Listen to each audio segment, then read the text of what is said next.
Philippines! Oras na para mas lalo nyo kaming makilala. We have a few set of questions na itatanong namin sa isa't isa mula sa inyo.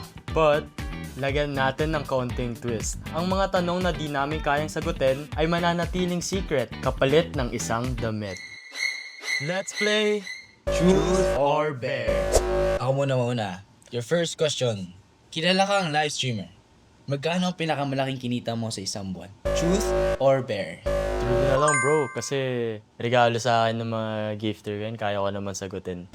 Siguro ang malaking sinahod ko sa isang buwan, nasa 6 digits na bro. Okay. Dahil may experience ka na sa showbiz, mayroon ka bang nakatrabaho na ayaw mo na ulit makasama? No way! Ay. Truth or bear? Bear na lang. Ayoko Bear sabihin. Bad. Ayun na, tanggal na siya ng damit. At 20 years old, nakailang GF ka na. Ilan doon ang sineryoso mo? Ano boy? Truth or bear? Pang bear din ako ngayon ah. Wow mo muna bro ah.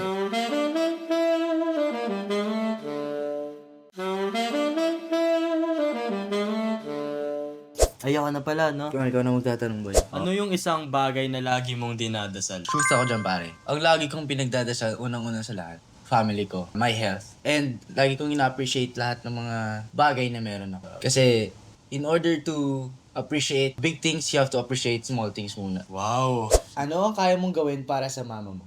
Truth or bear? Truth yan, bro. Actually, bro, lahat naman gagawin ko para sa mama ko, bro eh. Kaya kong isakripisyo para sa kanya. Paano ka mambasted ng girl? Awi.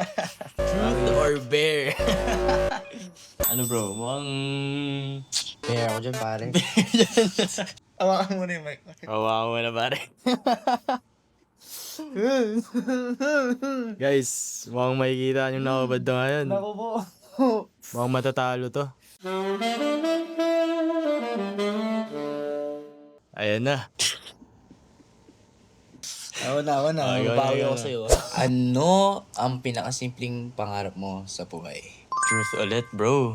Pinakasimpleng pangarap na gusto ko sa buhay is gusto ko munang masuklian lahat ng paghihirap na ginawa sa akin ng nanay ko. And kapag na-accomplish ko na yung goal na yun, sobrang masaya na ako, bro. Ako na ulit, ah. Hindi, madali lang to, bro. Ano ang goal mo sa pagsali sa Mr. Philippines? Makatulong sa family ko eh. Makakuha ng exposure. Makilala yung name ko. Kasi nag-artista ako before. Wala masyadong nangyari eh. Etong Mr. Philippines, big event para sa akin eh. So, ako naman, pinaghahandaan ko talaga siya. Kailangan kong magsipag. Para, Tama. makatulong ko sa family ko. Number 1 priority ko yung family ko. Halos may similarities talaga kami. Lalo na sa mga pangarap namin sa buhay. What's your body count? Or bear? Bro, kailangan ba ganyan yung mga tanong mo, bro? Bawi lang. Pero guys, di ko kayang sabihin yan. Wala yung sikreto yan, guys. Sekreto. Anong pinaka-smooth mong diskarte to win a girl sa bar? Taas mo yung mic mo, bro. Bear ako dyan pare. Bro, maglalabas ka. Kita, bro. Hindi ko pwedeng ilabas ang secret ko. Sige ako dyan. Hawakan mo to. Magupad na ako. Lo. Wala na akong babe. Where's the oddest place you ever did it? Truth or bear? Di, kaya naman sagutin, San ba? San ba? Mukhang mayayari dito, bro. Siguro, sige na nga. Bro, wag mong hihilahin, ha? Di ako makatingin. Pare. Ano naisip natin tong larong to? Ano pare, wala na ibang tanong. Wala na tayong uhubarin eh. Baka saan pa to mapunta. See you guys on August 2, guys. See you guys. Bye!